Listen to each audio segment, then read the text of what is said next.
Right then team, we're going to break down the snatch. We're going to look at how the absolute professionals break it down and some of the key coaching cues that I use and try and translate across to athletes when they're training with me. If you're interested in online training, you want to improve your Olympic lifting, then drop me a message on Instagram, DM me, YouTube, whatever, just get in touch and I'll be more than happy to help. So we're going to look at Lee Dane. If I've said his name wrong, I'm really sorry. He is 81 kilos and this is his 171 kilo snatch attempt. Let's just look at this poetry in motion. Just so easy. 81 kilos and pulling that is mad. Right, so what I'm looking for in a snatch and breaking down, and then looking, this slow-mo will help kind of illustrate my points and what I'm making. Setup wise, what I'm looking for is your hamstrings to be engaged and ready and primed and ready to go. The bar really close to your shins. A nice strong stable foot position, that's like the foundation of all of it for me. And the torso, we want it to be like a straight line from neck to your bum. Alright, so you'll hear coaches always cueing chest up, but the reason we want to get that chest up is to create that torso alignment. Then moving that and you transition into your first pull, what we want then is, as you start to rise, we want your body to come up together. We don't want just the shoulders to start pulling because you'll lean back and you lose your balance, and we don't want your bum to rise and create what we call a stripper bum. So as you come up, your knees are going to move out of the way of the bar. This is going to keep the bar in the right path. Your knees are going to come back. Some people, they go out and away, and you're going to come up to your knee, and that's the end of your first pull. As you can see, bum hasn't actually risen too hard, so your hamstrings, your legs are still really heavily engaged. Your bum's not risen barely at all, but your back has kept that alignment. Your chest is still up, and at the moment shoulders are still over the bar or just in line with the bar. So once you've done that first pull sets everything else up. Once you've done that, you pull into your second. So your knees are out of the way. As you start pulling in, you can see here, you can see that shoulders are just starting to retract away and behind the bar.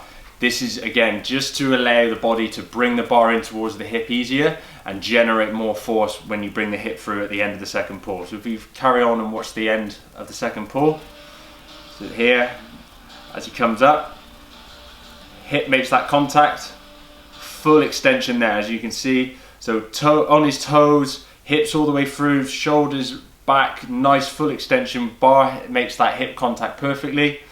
And then from then, again, watch the slow-mo, nice full extension, and then the last part, really ripping under the bar, pulling yourself down rather than just dropping and getting into that stable, strong position. So you can see in the bottom position here, feet flat, they're in their finishing position that he's obviously practiced before. He knows where he's comfortable, he knows where he can hold the weight above.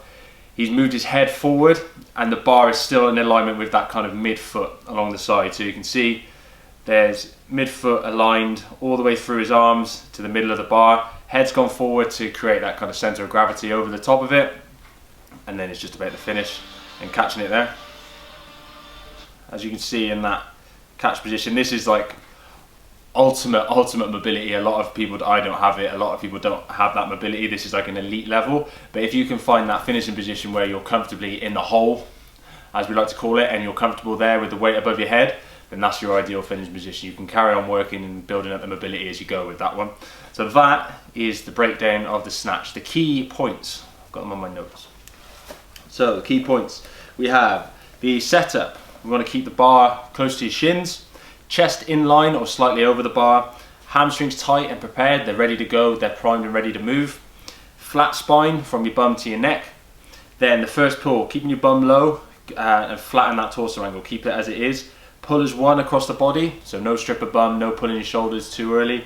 Knees will move out of the way. They're going to have to move out of the way to maintain alignment, which is fine. For some people, they may move out to the side. Mine do, they move out to the side slightly, but that comes down to athlete preference and what kind of works for you and your body. And then the second pull, the speed changes after the knee, so you accelerate past the knee. There should be a noticeable difference in speed from the first and second pull. The shoulders alignment, they go back behind the bar to allow the final extension to be more powerful and to really get the bar in alignment properly. You pull the bar into the hip for the contact. Remain flat-footed as long as possible until you get into that full triple extension, and then you go up onto your toes, and then you pull yourself under the bar. Really rip under the bar, get into that final position to get to catch your snatch. So that is my snatch walkthrough and tutorial. Obviously this is an elite level athlete, not everyone's is going to look like that, but if you need help with any of your Olympic lifting, please drop me a message on Instagram, YouTube, whatever social media you're finding me on, and let's get working on yours.